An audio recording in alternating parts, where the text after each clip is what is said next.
I am so glad you convinced me that the family car should be the Defender 110. It is so beautiful inside, it's so comfortable, and it just feels indestructible. Yes, it really is. I've been waiting a long time for the new model to come out. The Defender 110, I'm telling you, it's my favorite car of all times. It's my third one. You know, I have stories of going off road. The guy managed the group. He was like, "What are you doing in this beautiful car?" I'm like, "I'm going off road." He's like, "Are you sure? Because you can use one of ours." And then they look like Mad Max cars. I'm like, no, we're going to do this. And he was shocked. Wow. Well, it's great because the Defender has been reimagined for 21st century adventure, and its unparalleled off-road ability as well as its robust interior are invaluable whether you're headed towards uncharted territory or just a weekend of exploration. The Defender 110 tackles challenging surroundings with absolute confidence. The SUV conveys strength outside and in, featuring peerless technology like an intuitive driver display and an award-winning infotainment system. That's my favorite part, to keep you connected no matter where the journey takes you. Adventure is unique to everyone, and so is the Defender. Choose from the two-door Defender 90, the four-door Defender 110, or the larger Defender 130 with the ability to seat up to 8 passengers.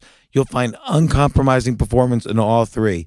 So pack up and go even further with the Defender 110.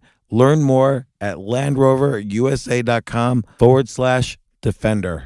Sometimes it takes a different approach to help you unlock your true potential. Capella University's game-changing FlexPath format helps you learn at your own pace and fit earning a degree into your life. From before you enroll to after you graduate, you'll be supported by people who are invested in your success so you can pursue your goals knowing that help is available if you need it. Imagine your future differently at capella.edu.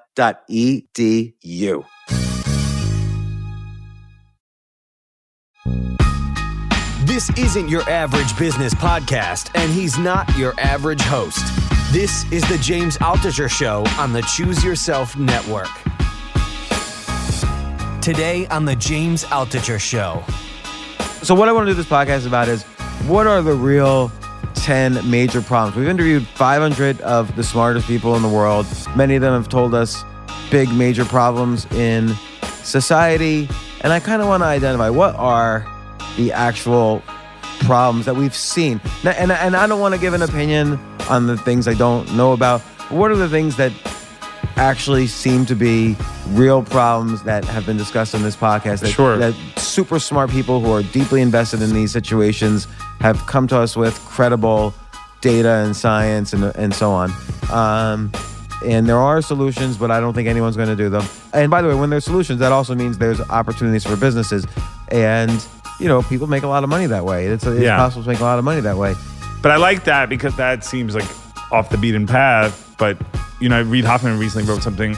He wrote like an editorial a few weeks ago just saying like crazy today, obvious tomorrow, you know? Right.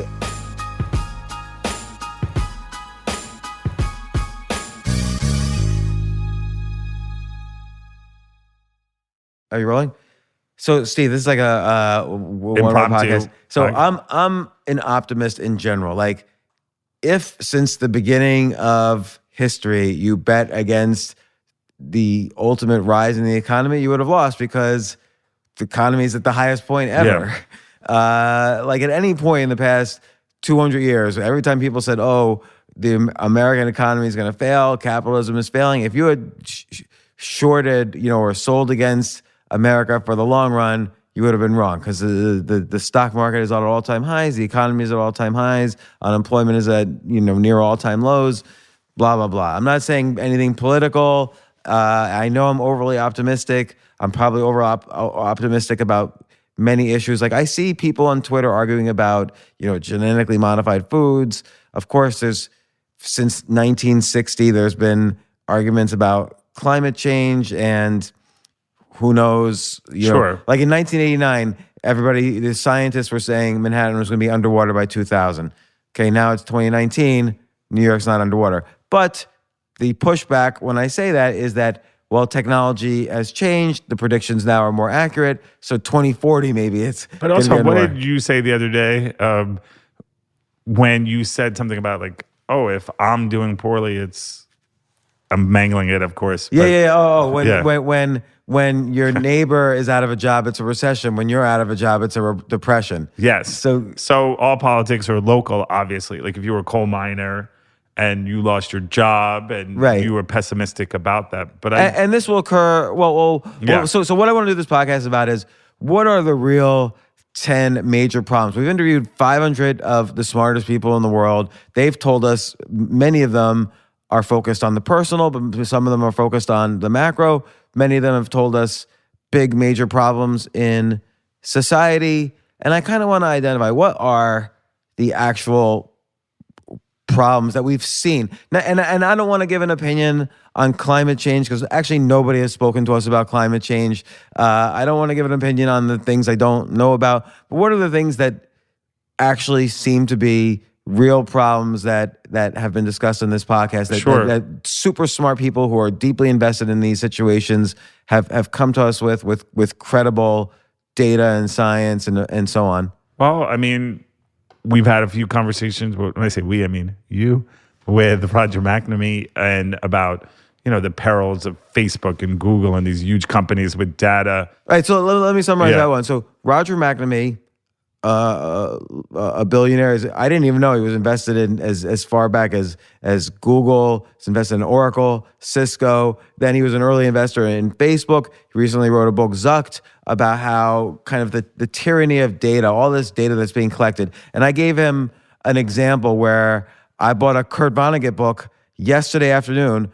Yesterday evening, even though I have never once searched for Kurt Vonnegut, as far as I can remember, at least for years, on YouTube, I logged onto YouTube. All my usual videos that I like came up, and then dead center in the middle of that was a Kurt Vonnegut commencement speech video. So somehow in those few hours, my credit card data had been sold into Google's system. Somehow, I can only guess this is true because I don't know how. Every other video was a comedian that I had watched recently, and then suddenly in the middle, Kurt Vonnegut commencement speech. Well, I had never seen a Kurt Vonnegut video before. I barely knew what he looked like. So I of course know what he looks like from Back to School, where Back to School, right, with Rodney Dangerfield. Yeah. But the bigger issue. So Roger McNamee brought up in a recent podcast something I never thought of. The way your mouse moves, Google can track that.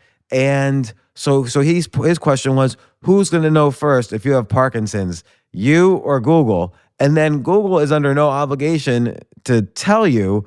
They can actually just sell that information that you have Parkinson's to the highest bidder, which would be an insurance company. And you might not even know you have Parkinson's. So, and he said there's hundreds, he said there's not thousands, there's hundreds of thousands of things like this that they know about you that you don't, that they could either sell to the highest bidder or use to manipulate you in some opinion or other. Like they make more money from Mercedes as an advertiser, so they can influence you to buy a Mercedes over a Prius, and so on. And certainly Amazon does that, with the sponsored posts and stuff like that. So data influencing us based on our cognitive biases, based on the fact that we give up data in so many different ways that are not even expected. Like Google knows what temperature you keep your various rooms in.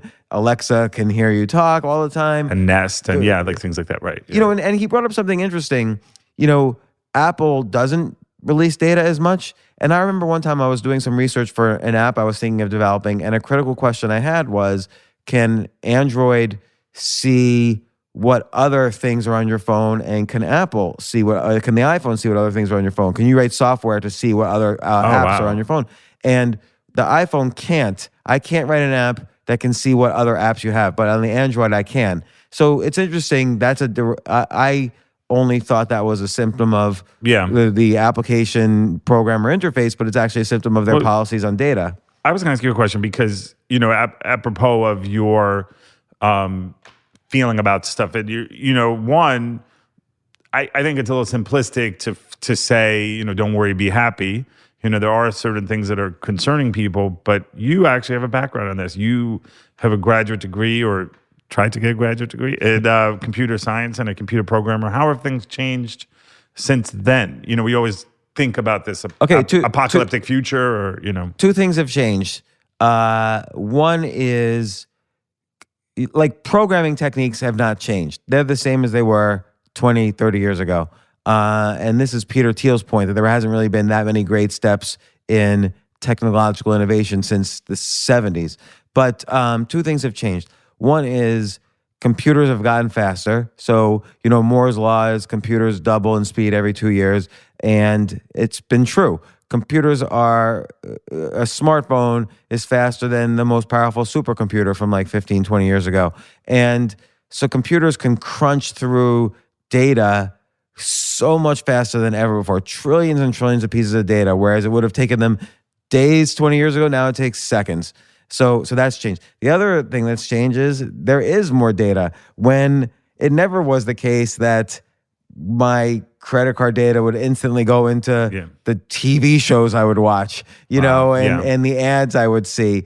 And whether you keep your living room at 68 and your bedroom at 73 degrees, that data was never available by your insurance company. Your mouse movements, where your eyes are looking at the computer screen, where you click, what your likes, your preferences are all available to every major company in the world that has the money to pay for it. So why is this a problem? Is maybe because, and came up in our podcast with Sam Harris, maybe we don't have as much free will as we think. We all think we're rational beings, but the reality is, as Daniel Kahneman has shown with cognitive biases, we are influenced by so many factors in our environment, and even knowing that, there's no way to really correct for that, or it's very hard to correct for that. So the idea is, the problem is that given all of your data, and given a bad actor that wants to manipulate your behavior, that can be done without your knowledge, and even with your knowledge, there's nothing you can really do about it.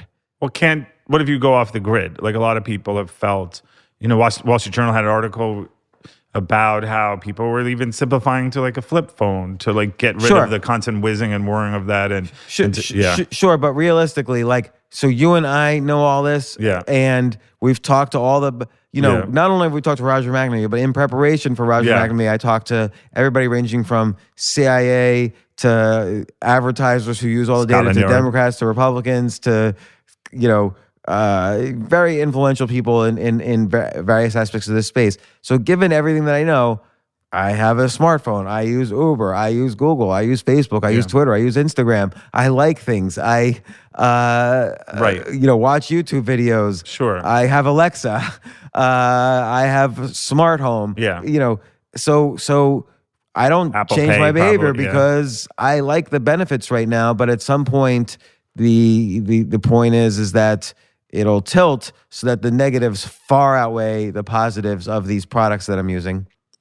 And I feel like, how did 9/11 affect this, right? It gave people more permission to be invasive, right? They a lot of what these companies did were under the guise of like, hey, we need to figure out what people are doing so that we're proactive. Right. So the CIA started InQtel, which is their VC fund, which funded a lot of companies that use artificial intelligence to analyze data.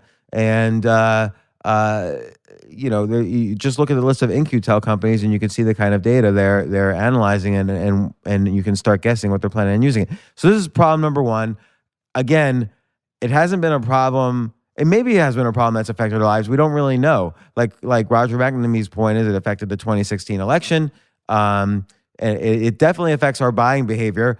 Whether that's a positive or negative, it's hard to know. It could affect you getting a job. It could affect your career decisions. It could affect. Well, like if somebody knew you had Parkinson's, or knew you kept searching for stuff, and not even just stuff you post online, but stuff that's unbeknownst to other people that they could find out. And that's been happening before too. People might check your credit history before hiring you has a sense of how reliable you are. So also, like let's say Facebook knows your age and they know your likes, and let's say you like a certain type of music, and then let's say now they know you just liked a certain kind of baby stroller, or you posted a picture of a baby stroller. They know you have a baby. They know all your family history. Maybe people with your exact profile do X. Yeah. And now they see me. I'm beginning to look like your profile. Let's say I have a similar background, and maybe I just had a baby. So they know, based on thousands of people like you, they know a month from now what kind of things I'm going to be buying. they can say to the advertisers who pay the most, hey, James is, people like James are starting a month from now, they're going to be looking at this, so you should pay us now so we start influencing James and putting these ads in front of James formula. Or these articles in front of James. And it'll drive up the conversion rates for Mercedes versus Kia. And Mercedes pays more than Kia. So, maybe I would have bought a Kia, but instead I buy a Mercedes because Facebook benefits. And I don't really benefit because it's the same car. So again, it's hard. It feels like there's a gray area where something's wrong versus who knows. But in general, all these things together could be extremely bad. I would say two things. I always liked where Maya Angelou said, if you don't like something, change it. And if you can't change it, change your attitude. And I don't know how to do either here, though. Well, but essentially, Roger and you, we're talking about that. Like, what can we do about this? How do we, like most people feel helpless and this behemoth companies and the inevitability of them doing it. So he's saying we have choices. But, talking to, Robert Cialdini's been on our podcast with Influence.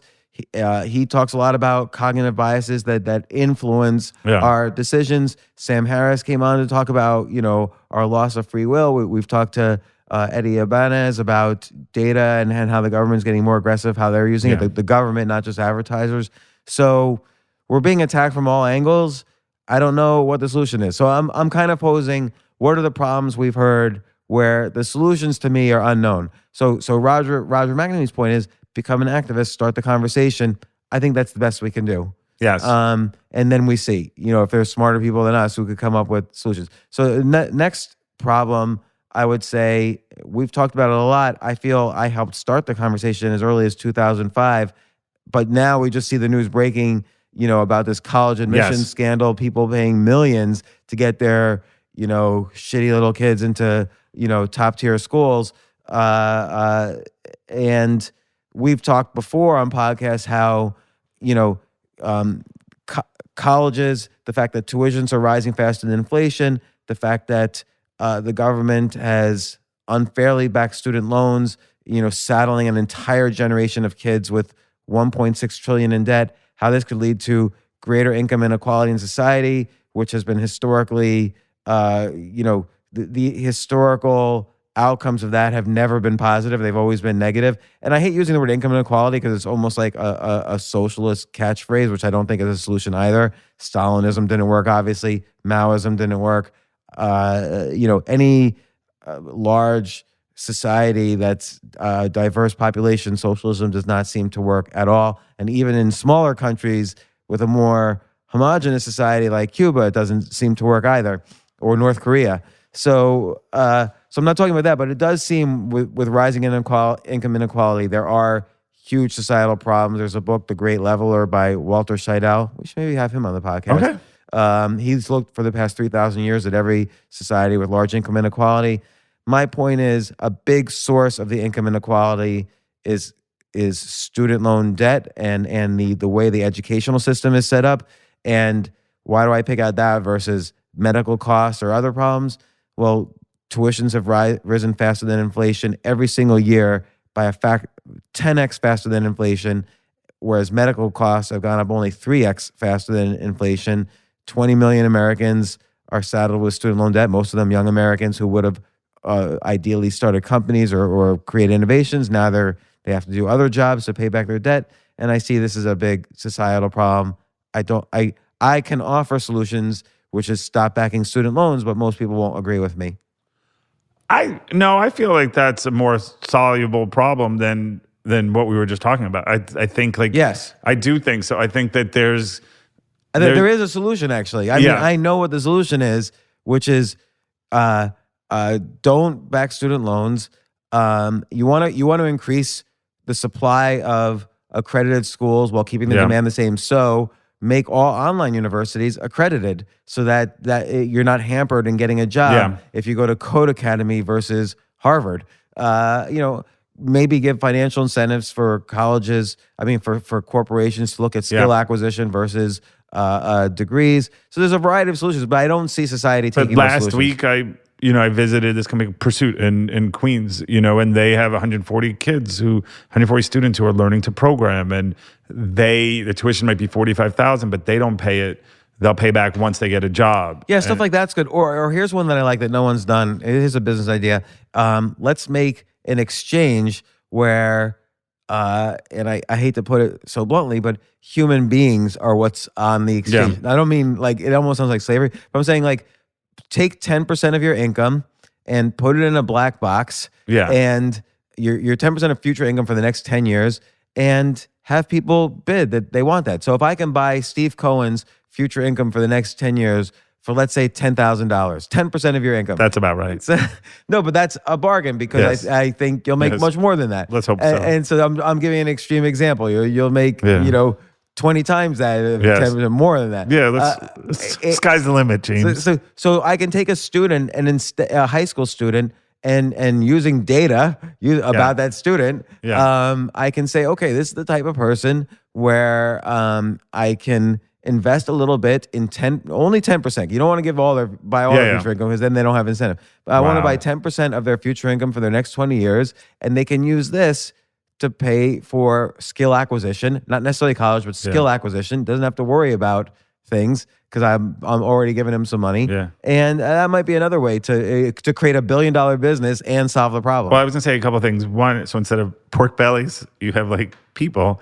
But I believe there was something similar on a show you were a technical advisor on in Billions, where they took stock, like these wealthy people were taking stock in like baseball players, and they were essentially buying an interest in them. Right. And what's very common is in poker, people that's an industry. You diversify, and you buy lots of positions. Like I can buy 10% in like 20 different poker players, and people make a lot of money that way. It's possible to make a lot of money that way. And so this type of a discussion can happen, and that's interesting. But I like that, because I do think a lot of people talk about like entrepreneurship, and seems like off the beaten path.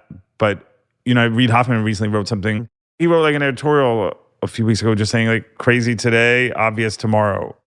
Right. And the folks at Republic and other people who are doing things like that. Oh, and I've talked to Kendrick, the CEO of Republic, about this idea. Oh, wow. And he does think it's possible. So look, it might be in my future, but I'm happy if anyone else says this. This is a viable idea that I personally would invest in. I don't like to just put all my eggs in one investment. I would never invest always just in the stock market. If I could invest in long-term investments in smart people that I believe in, I would be happy to do that. It helps their lives. It helps their careers. It solves the student debt issue. It helps create another generation of entrepreneurs and innovators. And you diversify. You don't put all your eggs in one basket there either. And look, peer-to-peer lending is a form of that. This is just a little bit more aggressive than peer-to-peer lending. Or microloans, It's microloans and peer-to-peer lending. And look, Muhammad Yunus, is that his name? He won a Nobel Prize for coming up with that idea. Sure. This is... I'm nominating you. I want to go to... I think this is a little more aggressive than that. Stockholm, is it? Yes. Book tickets for 2020. Private plane to Stockholm. So that's problem number 2. This rising income inequality caused by a broken education system, and there are solutions, but I don't think anyone's going to do them.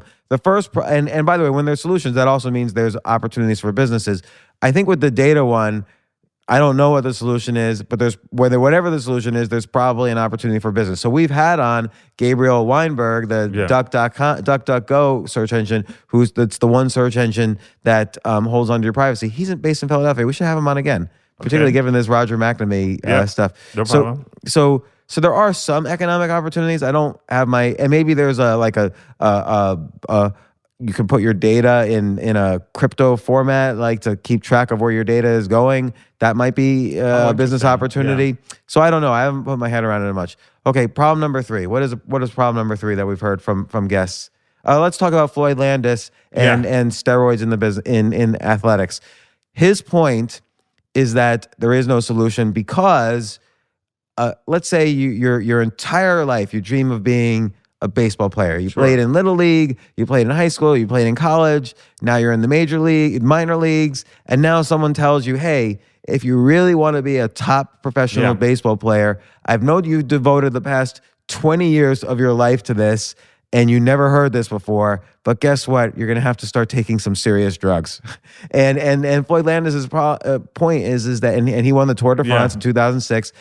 Floyd's point is that they're trapped. This is all they've done is baseball, and now they're told to really hit the income levels they want and reach the level they want. They have to take these illegal drugs, and so that's what perpetuates the system, and it's insidious, and we're not having the conversation with our kids about it.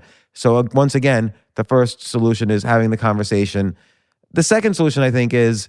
but if you remember, like, I remember Alex Rodriguez, a noted steroid user, and he was involved with a guy named Houdin whose son died of steroids. He was like, don't do drugs.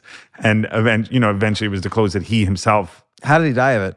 How the kid, I think he was in high school, and I know that, I believe he's in Michigan somewhere, but let's say Taylor Houdin, or we'll put that in the notes, but like essentially he... I think he was abusing steroids at a young age. I don't know if he had a heart attack or something, but so abusing these drugs, there's two problems, right? Yeah. One is that sports becomes unfair. So the players that are breaking the law have advantage over the players and teams that are not. The other thing is that there's side effects that are dangerous and that we don't fully understand them.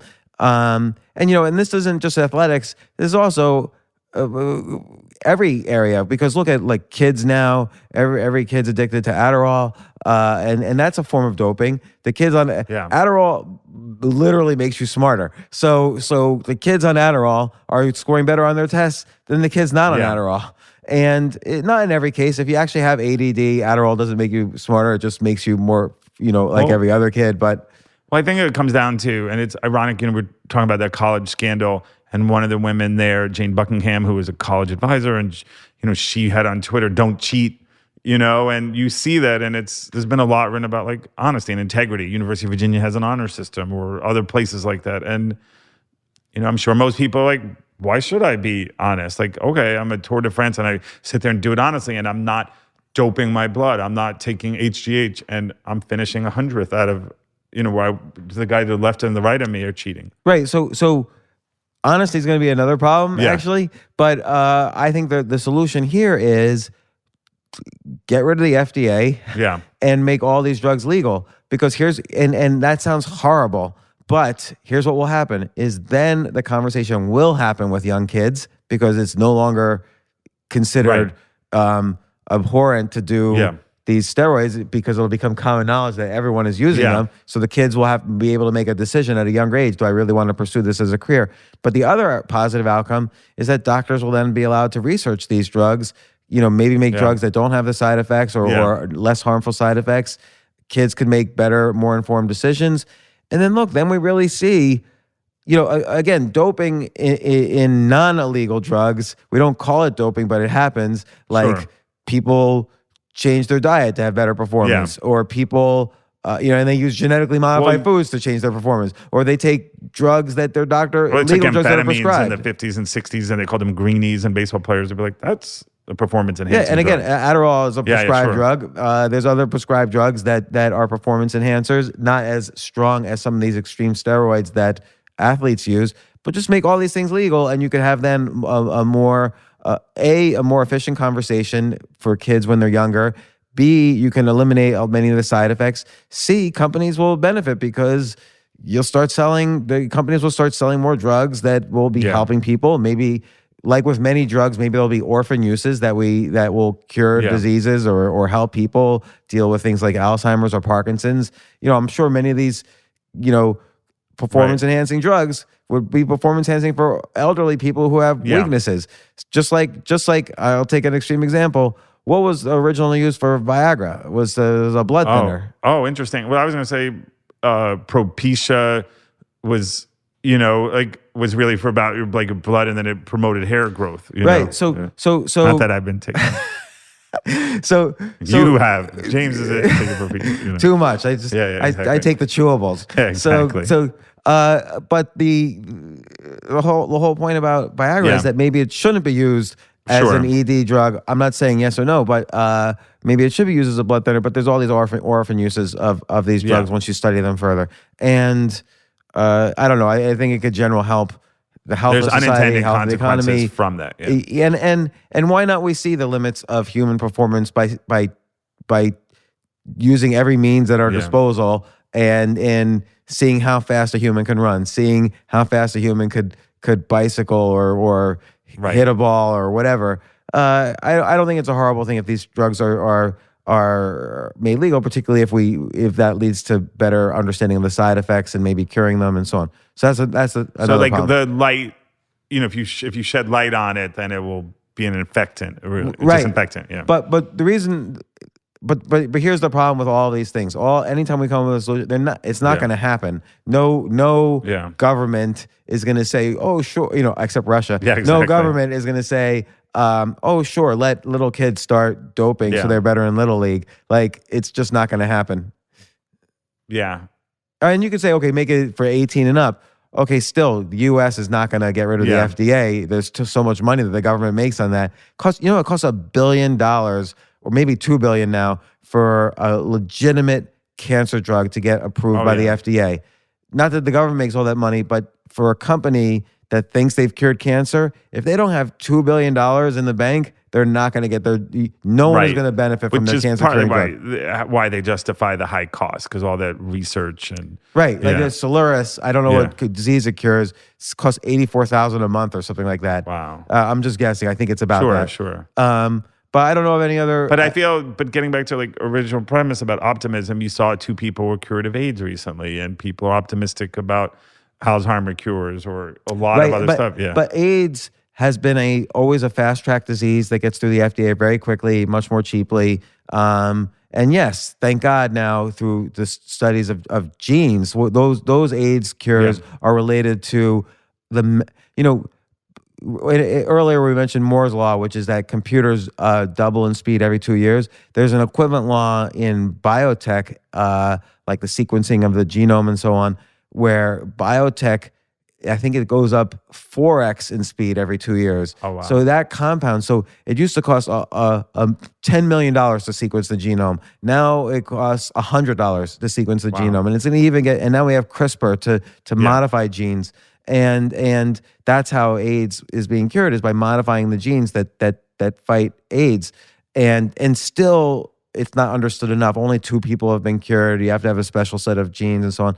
But again, I don't see the world suddenly saying, look, let's just let research run rampant on drugs. We don't need billions of dollars to get through the FDA. I just don't, and I don't see steroids being approved because we've been so trained to thinking it's bad behavior. Little kids die. Sure. My argument is less kids will die if they start taking them legally or if they have the conversation. But I say this is a solution, but I don't think it's a solution that'll ever be enacted.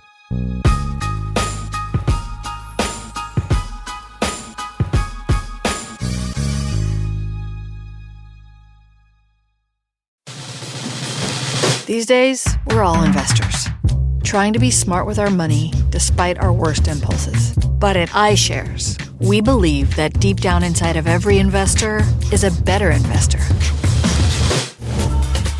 One that's just waiting to be let out. Explore iShares ETFs and insights and let your best investor out. Visit iShares.com for more information. You know what I love about fantasy sports is that even though I'm not going to be a great basketball player or a baseball player or a football player or whatever, I feel like I get to participate and make decisions and use my knowledge of these different leagues or these different sports to compete. So it's like I can pick my team or I can pick my favorite players and I could use my knowledge to make predictions and maybe even make money. So with the basketball season here, you can now pick combo projections across football and basketball from the Specials League on Prize Picks. This is a league created specifically for combo projections that include 2 or more players from different sports or leagues. Want to play alongside some of Prize Picks' favorite players like rapper Meek Mill and comedian Andrew Schultz, who's also been a guest on this podcast, and I've been a guest on his? You can now find community plays under the promos tab of the app to view entries for some of the biggest names in the Prize Picks community each week. Look, Prize Picks even offers a reboot policy so that your entries stay in play even if one of your players gets injured. For football and basketball games, if you have a player who exits the game in the first half and does not return in the second, that player is rebooted. Prize Picks is the only daily fantasy sports platform with an injury insurance policy. What?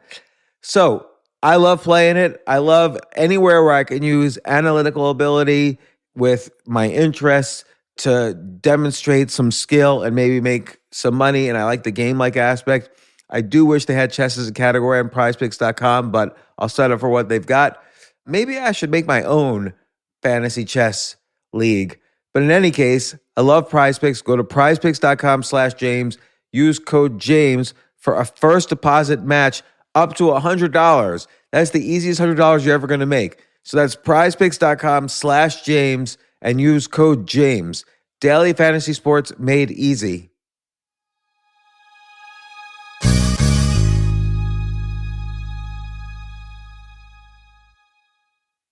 The future of learning is definitely online. Like, it's such BS that you have to spend $200,000 or take $200,000 in loans and go to some fancy school when it's useless. It doesn't guarantee you a job. Most employers, including me, do not care about degrees or grades or anything like that. We want to care that you love what you're doing, that you know what you're doing, in some cases that you have experience or that you're willing to learn. But people in general love learning and are curious. Like, the key to success is curiosity. And I think masterclass.com is the perfect model for online learning. I'm really happy they're sponsoring this episode. If you're going to give a gift, give the gift of learning. Masterclass makes a meaningful gift this season for you and anyone on your list, because both of you can learn from the best to become your best, from leadership to effective communication to cooking. Let me tell you some of the classes I've taken. I've taken comedy from Steve Martin. I mean, can you believe I can take a class from Steve Martin on comedy, or Judd Apatow, my favorite comedy director? I could take an actual class from him on writing. Wolfgang Puck on cooking. Dan Brown on writing, or Judy Bloom, who's been on this podcast, on writing. By the way, Wolfgang Puck also has been on this podcast. It's such a pleasure. I try to take classes all the time from masterclass.com. And whether you're watching Masterclass on TV or listening in audio mode in the app or on their site, the quality speaks for itself. It's like these Masterclass instructors are your own personal mentors that are going to help you reach the next level. How much would it cost to take one-on-one classes on comedy from Steve Martin or on chess from Gary Kasparov? You just wouldn't be able to do it. But it would cost hundreds of thousands of dollars. With a Masterclass annual membership, it's $10 a month. Memberships start at $120 a year for unlimited access to one-on-one classes with all 180 plus Masterclass instructors. So it's not just $120 for one instructor. You get all 180 plus Masterclass instructors. Boost your confidence and find practical takeaways you can apply to your life and at work. And if you own a business or are a team leader, use Masterclass to empower and create future-ready employees and leaders. That's the real education in today's world. So this holiday season, you can give one annual membership and get one free at masterclass.com/JAS. JAS, of course, stands for the James Altucher Show. So right now you can get two memberships for the price of one at masterclass.com/JAS. Masterclass.com/JAS. Offer terms apply.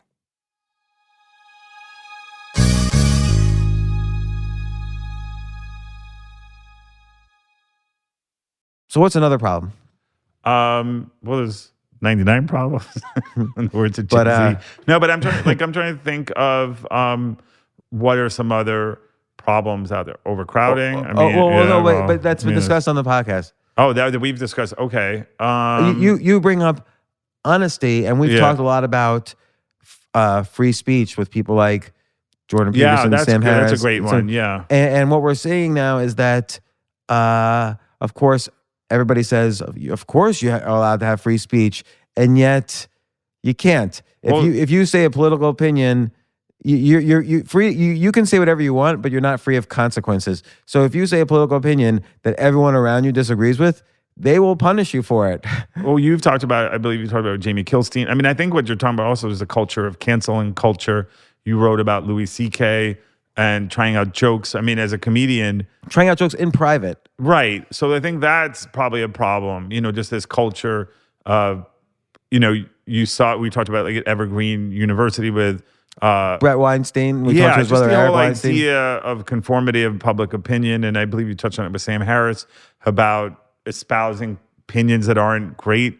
or that aren't perceived that well, and how do you deal with it? And we saw it with the Oscars with Kevin Hart. You saw it with Louis C.K. Yeah. So Kevin Hart, what was the exact issue? Because I don't read the news. 10 years ago, he had made jokes about if his son were gay, he wouldn't want to, and he made homophobic remarks. So clearly that's a joke, right? Like, nobody would say, nobody would say, oh, if my kid. But he put it on Twitter. It wasn't just up on stage. But yes, I believe he was. Right. So, okay, let's even say he was wrong. Yeah. Okay. Let's say he was ethically wrong and it was hateful.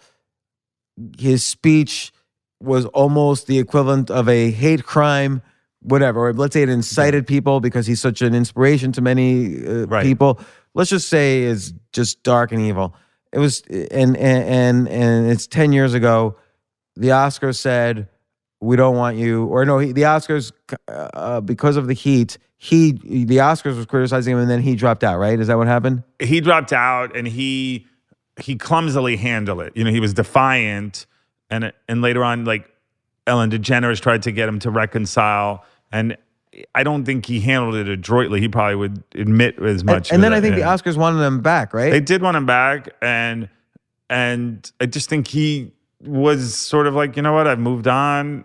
I'm sorry. He did an interview with Michael Strahan. He's like, I'm not apologizing. I'm done already. Which itself was, I don't want to say it was disingenuous because it was not. He was done. But what giving him the benefit of the doubt, what I learned afterwards was that the Oscars doesn't pay these guys, and it takes 6 weeks of work, and that guy can make tens of millions of dollars in 6 weeks. So, well, they might pay like $15,000 for 6 weeks of work, and that's essentially what Jimmy Kimmel said. Like, it's sort of a thankless task.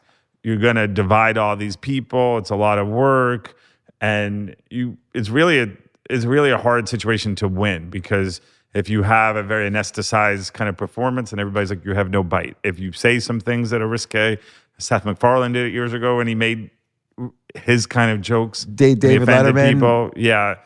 James Franco didn't like the world on fire. The only Oscar guy they ever liked is Billy Crystal. Yeah, for sure. But I just by coincidence, and it has nothing to do with any of my other activities, I met with the guy who produced the Oscars the day after the Oscars. Oh, wow. And he said it was just great just having everybody hand off the mic to the next person. Oh, wow. Like, so they might start and the doing ratings that. were kind of up for it, yeah. But here's the real problem I see is not so much the free speech, is that people label themselves in a group, there becomes identity this group politics. thing. Yeah. So let's say you say you're a conservative, or let's say you say you're a feminist, or let's say you say you're pro-choice or pro-life. Now, I find two things. One is you hate everybody who disagrees with you, but you're not always honest about your own actions. Like, oh, I need to make an exception here about my beliefs. Sure. So I'll hate you for all of your beliefs against mine, but when I have to switch my beliefs, it's just a special situation. And I have this one story which I've never spoken about on the podcast, but a friend of mine labels herself a feminist and heard of a story where a friend of hers and a former boss of hers basically, and I don't know who this was, otherwise I'd be more frank with the names, but basically this person beat the hell out of his wife, hired a doctor to sew the wife up privately because it was a well-known person apparently, and then threatened, and then the doctor said to the wife, you need to divorce him or I'm going public with this. And then the guy threatened the doctor, called her husband and said the doctor's cheating on him, left bad Yelp reviews anonymously for the doctor. And then I said to my friend, the feminist, so are you going to still go to his party? And she was like, yeah, he gave me my first job, I kind of have to go. Right. And I'm like, you can't call yourself a feminist and go to the party of the guy, the 40th year birthday party of the guy who beat the shit out of his wife. Like, that's not feminist behavior. It's really opposite of feminist behavior. And she literally thought I was mentally ill for not calling her a feminist. Like, because there's some kind of bias when groupthink is a cognitive bias, and it so strongly confirms your identity that you can't handle when somebody says, no, you're not behaving in that way. Well, it's more about belonging to that group and feeling like you're part of that affiliation rather than holding up those ideals. You know, and that happens with a lot of people. Like, you know, you've seen it over years. Like, you call yourselves Christians. Shouldn't Jesus say, turn the other cheek or be charitable? And so I do think that happens a lot where, yeah, there's a dissonance there because people never feel like, well, that's not me. And yeah, I think we have to be more mindful. We just talked about it with people who are like, no, let's be fair, don't cheat. And then privately they do that. And we see that in all areas, you know, so there's a mild degree of hypocrisy. I mean, what you're speaking of is hypocrisy, lack of self-awareness, the old, how come everybody drives faster than me is a lunatic and everybody drives slower than me is a cripple? You know, so and like politics is kind of an interesting social experiment. I mean, we've seen so many cases where a senator will say, oh, there should be no gay marriage. Yes. Gay this, gay that. And then it turns out they're arrested for kind of, you know, having sex with guys in public or whatever. Yes. Like, and people thought, oh, this is isolated. This kind of hypocrisy is isolated to politics. So for instance, I just read a study where the theory was politicians cheat on their spouses more than in other professions, like more than lawyers or doctors. And so they did the study on politicians, lawyers, and doctors. And it turns out it's exactly similar. Oh, wow. So because the theory was if you're in a position of power and you have more opportunity, potentially you're going to cheat more. But it turns out it's across the board. People are dishonest, even though even if they say it's your face, they're honest.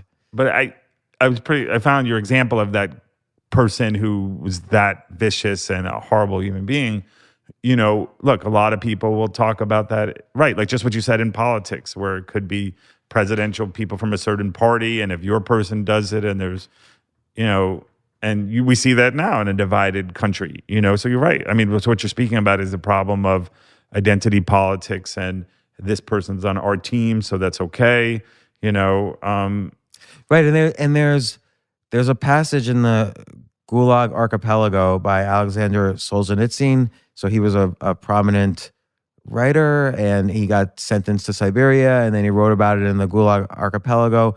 He quotes a newspaper from 1920s Russia, which basically says, it doesn't matter if you're guilty or innocent of the crime if you belong to the bourgeois class. So, and that's identity politics in early communism, and now we're seeing it here. Well, yes, and George Bernard Shaw said, you know, patriotism is believing your country is the best just because you happen to have been born there, you know, and I think that, you know... Which is a cognitive bias, availability bias. But I also think in which we all have to train ourselves to some degree to call balls and strikes and to say, okay, we might not like President Trump or, you know, Hillary Clinton, but you have to admit this thing is pretty good that they're doing, or, you know, and I think, you know, I might support Jussie Smollett, but what he did was pretty freaking horrible to make up a crime, to make himself the victim. So you have to, and I think if certain stations on that side, if you're MSNBC and you didn't cover it that much, I think shame on them. You know, like you know, and yet you know, it's funny, or Fox or the other things for not covering things that might be detrimental to their cause. And again, that brings up the problem of it's a divided country, and people are not looking for information, they're looking for affirmation. You're watching it to get the dopamine hit of saying, yes, they're right, let's get them, and you know, so it's different. You're not really objectively looking for truth. Yeah. So okay. So and uncomfortable truths. I think this is such a huge problem. You could do 10 podcasts in a row about it and still not come up with a solution. I think the solution is, like you say, kind of being aware of, that you might be wrong, but people just have a hard time with it. I don't totally agree with Daniel Kahneman as much as I hate to disagree with the Nobel Prize winner and a guy who's done 50 years of research on this. Maybe there's a 5% chance we can sometimes get over these cognitive biases. I think Sam Harris so essentially agreed on our podcast. Listener, what does Daniel Kahneman say about cognitive bias? I mean, he feels like it's inevitable that we're kind of helpless. Yeah, it's like George Bernard Shaw. Yeah. You think your country's the best because you're born in it, because you have patriotism. That's just luck of the universe that you were born in the U.S. versus the Germany. And but no matter where you're born, people seem to like their country the best, or think their country is the best. And so that's a cognitive bias. Yeah, or what my friend was experiencing with me suggesting she might not be a feminist. That was her groupthink. It's inconceivable. Or if you believe so strongly that an education is important for kids, if you suggest there might be nuances to this, like about the rise in student loan debt, that maybe it doesn't take 4 years to acquire skills to succeed, that maybe accredited degrees is a scam, and now we see these admission scandals, you'll have a cognitive bias saying, no, education. You'll just say education is good. You won't even listen to the data. But I think here's another cognitive bias. If all of my friends say a political candidate's good, I'm more likely to listen to my friends than to listen to strangers. I'll probably think that candidate's good without knowing anything about the candidate. And bringing back it to Roger McNamee, he was talking about the filter bubble that exists on Facebook, so that, let's say you were already preconditioned to these groups, then they'll just keep ratcheting it up. So you stay on longer, and that you feel validated and you feel incentivized to keep on there because they're telling you how correct you're on the right path and there are more people like you. So it only intensifies that kind of groupthink. Those filter bubbles lead to a kind of weird what's called in-group, out-group bias. So a great example, I always think, if you've seen the movie 8 Mile with Eminem, he's in the final battle, he's battling, he's the only white guy, and there's all these, black people, African Americans, who have to kind of decide who's going to win the rap battle, and he's battling someone who seems like he belongs to the group of the audience. Yes. They're all African American, and so he has to figure out how to make the audience in his group and his opponent in the out group, because people want to vote in group and they want to reject out group. Right. So what he does is very smart. He does his research. He realizes his opponent is middle class instead of lower class. So he changes the groups. He says, one of the lines is, everybody in the 313, put your motherfucking hands up and follow me. And everybody there lived in the 313 area code, which is, lower class Detroit. The other guy was not in the 313 area code. The kid was in 248. Yeah. 248. That's right. That's Detroit. No wonder. Whenever I get numbers from 248, it's usually from my friend, my white upper middle class friend. And on the other side of 8 Mile. So that's the thing with cognitive biases, is that even when you're aware, if you're not aware of them, you're totally gonna be dominated by them. But even if you're aware of them, I only give it like a 5%. You can move the needle a little bit, I think. Well, the rapper Brand Nubian said, sometimes a brother's not a brother. There you go. But you have to be aware of that. Yeah. You have to be aware of that line in order to be suspect. Sure. I think skepticism has to be learned. Yeah. And I've had some good mentors in this, because by studying the financial markets, knowing when to go against the crowd makes you the most money. So it took a long time of studying how to go against the crowd. And a lot of it I had to do through computer software. So like I remember when I was first doing this, it was almost a common joke. If a company had a drug which they just found out caused brain aneurysms, those were usually the best investments, because the stock would go down 40% in a day. Wow. And I would buy it and they would bounce. Just the data would show. So I had to go over. I couldn't say, forget it, I'm not investing in this company, it's going to zero. The data suggested, oh no, they're going to have a 10% bounce within the next 4 days, almost every time. And so I would invest. And, I had to use data and software to overcome my biases. Oh, interesting. Yeah, no, for sure. And I also, look, obviously people go on a limb. That's where the fruit is. You have to, do things that other people don't do. Otherwise, Seth Godin, the guest of the podcast, talks about that a lot, about just being safe and by the shores and really going to get you. No. Like I always say to people, if you're not like somebody sent me some writing and said, hey, can you please look at my article that I wrote on LinkedIn? And I did. And he said, send me any comments. And I don't think I was rude. But I was honest with him. I said, his article was something like 10 lessons every leader needs to know. And there was no story. There was just the lessons. Yeah. And I said, look, this is no good, because I need to know how what you did wrong that you needed. You weren't born knowing these lessons. Yeah, oh, interesting. And you didn't start off being a leader and you were amazing. You were the one in a billion that was the best leader in the world. You had to learn these through failing and correcting yourself and failing and correcting yourself. What Anders Ericsson, who has been on our podcast, calls deliberate practice. Tell us the stories. And that's how we're going to learn. Now, because right now I can't remember any of his lessons, but if he had told me some stories, maybe I would have. To his credit, he thanked me. I don't know if he ever rewrote anything or anything, but I hope he didn't take it personally. I had another example. But you have to show him how you got to the top of the mountain, not just, hey. Well, and a lot of it too is like, we had Roy Niederhofer, a hedge fund manager on the podcast, super smart guy. He and I both worked for a hedge fund manager that really encouraged us to test. Do not make an investment unless you're testing all of your premises underneath it. And that was drilled into me. And that's how you test. That's how you get rid of biases, by testing. Ray Dalio talks about that with we've had on the podcast about radical honesty and stress testing all your ideas and not being afraid to be wrong, which brings us back to your point about self-identified feminists. Like, don't be afraid to say, maybe I'm not as much of, kind of like that woman who had a vegetarian restaurant and then you saw the food she was eating that was clearly not vegetarian. Right. And all right, so what's another problem in society that we've may or may not have solutions, or if they do have solutions, probably won't be listened to, but we've sort of seen on this podcast? We haven't talked to anybody. I mean, we're all fearful. Like, think about our fears, right?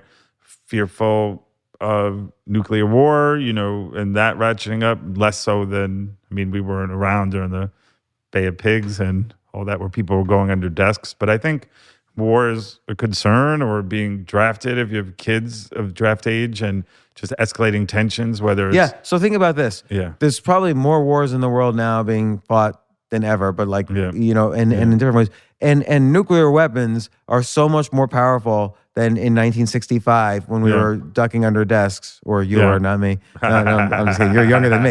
And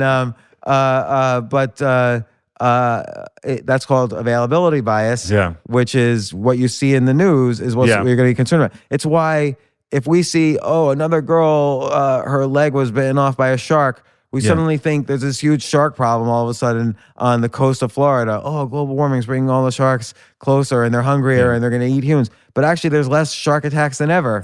It's in the news, so we think it's a big concern. Nuclear war is a far greater concern. There's so many rogue nations now with potential nuclear weapons and nuclear science and capabilities. There's almost no way to avoid the problem, and yet we don't think about it. We think about climate change instead, which, again, I have no idea about the science or whatever, but it seems to me I'm much more fearful of a nuke going off somewhere than I am that Manhattan next year is going to be underwater. Yeah, absolutely, for sure.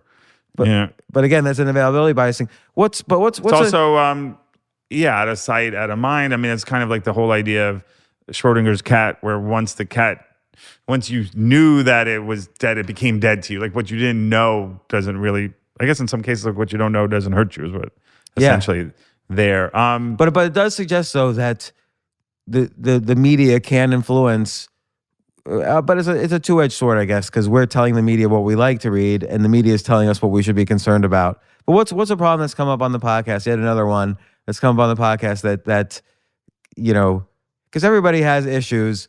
Sure. The reason I brought up the guy's writing sample is that you have to say something outside of the common conversation, or else you're not saying something new.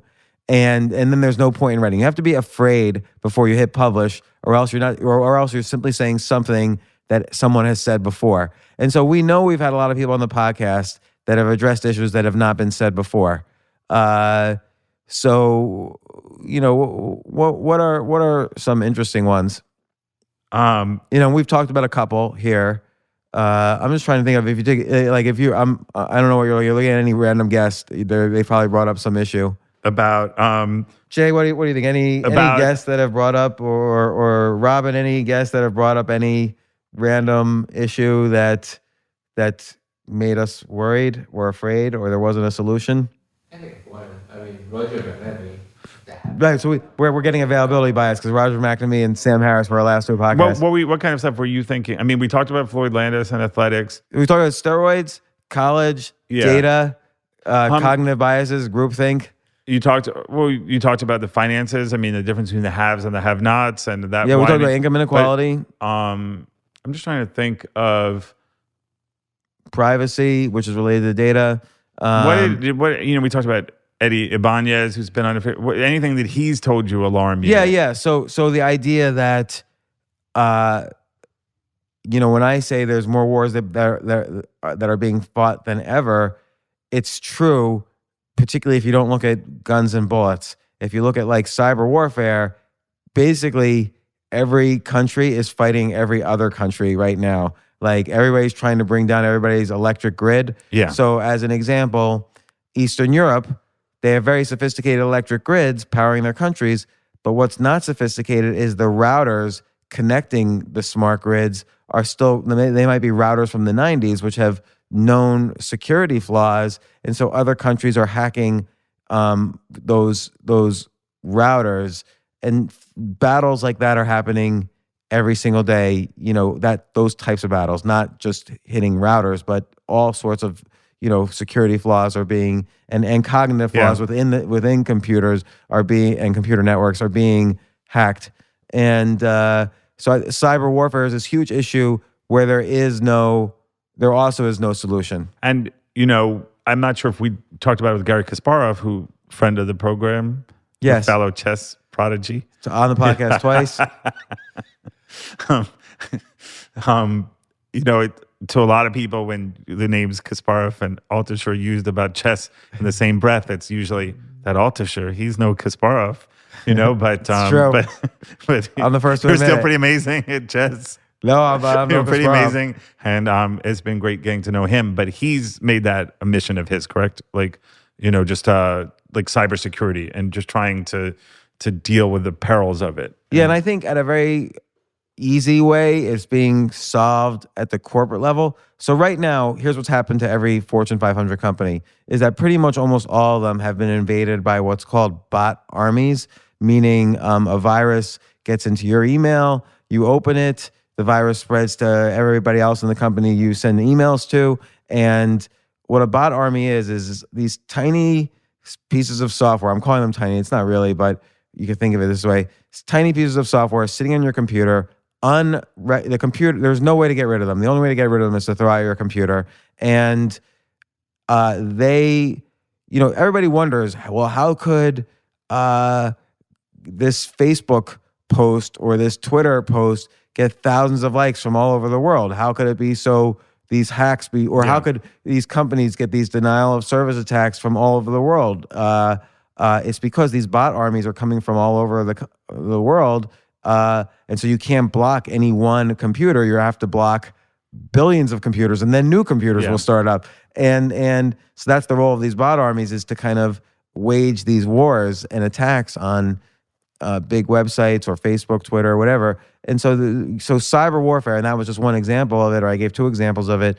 Cyber warfare can't be stopped. There's no way. And then companies like VMware, or there's companies like Checkpoint, big security companies, big storage companies, Dell, EMC. Kaspersky or whatever. No, Kaspersky you can't trust. This is a Russian-made company. But so government employees are not allowed to use Kaspersky software. But these battles, the bad guys are always smarter. I once asked a company, and I think I've talked about this on the podcast. I once asked a company whose job was to fight these bot armies. I said, "How come you can't solve the problem?" And it was all PhDs in this company. This guy said, "No matter how smart we are, they're always smarter." Wow. And that, bringing it full circle, like that's what happens with the abusers on the Olympics and all that. The cheaters are usually smarter, like they're like that Russian guy, the doctor who kind of revealed what he and does. The movie Icarus, Brian Fogel, it was the same thing. And then Floyd Landis talks about how they'll find a part of the path on the Tour de France where there's no media, and Lance Armstrong, or he didn't. I don't know if he said Lance Armstrong. I don't want to say it.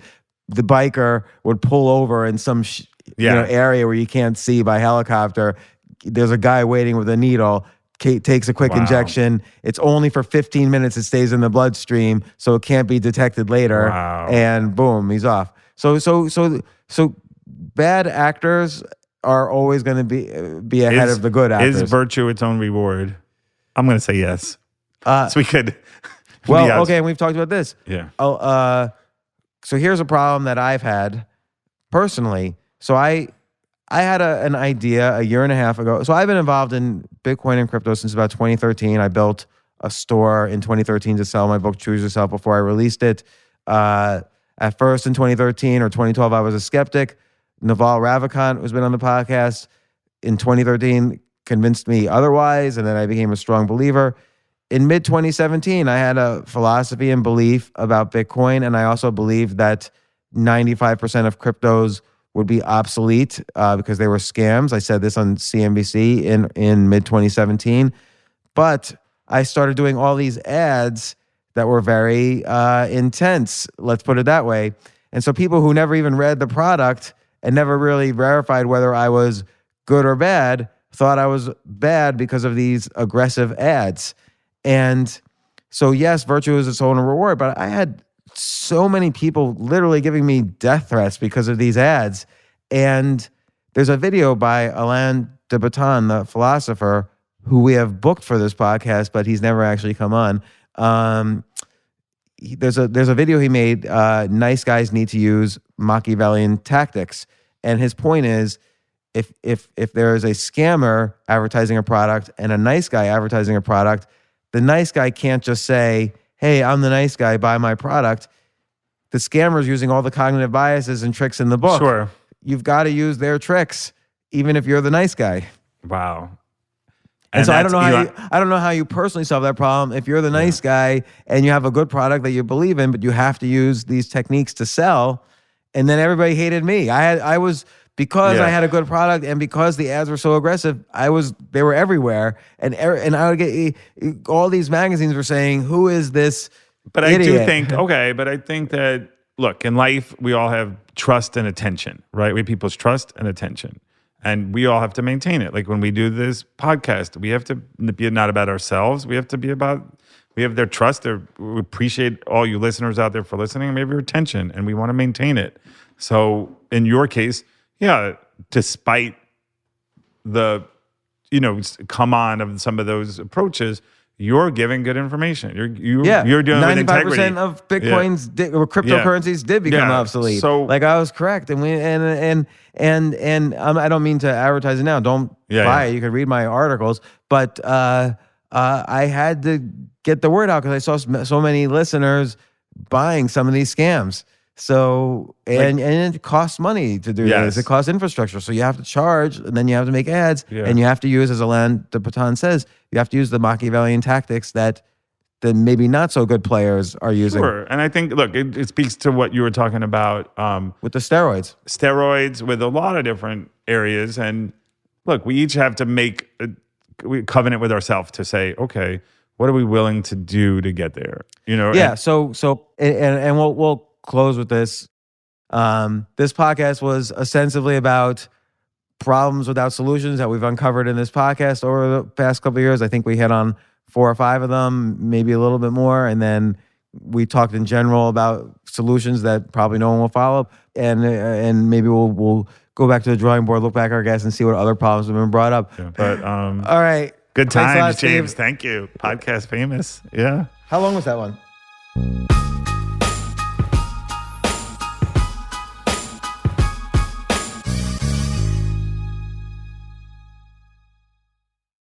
Your daily dose of gaming just got way more epic with the Snapdragon processor powering the Samsung Galaxy S23 Ultra. Snapdragon processors give you the premium mobile experience that triggers your inner champion. Whenever you want, wherever you want. Get ready for edge-of-your-seat performance, advanced customizations, ultra-realistic graphics, and adrenaline-boosting speeds that have the power to move you in more ways than one. Follow us on Instagram at Snapdragon Official.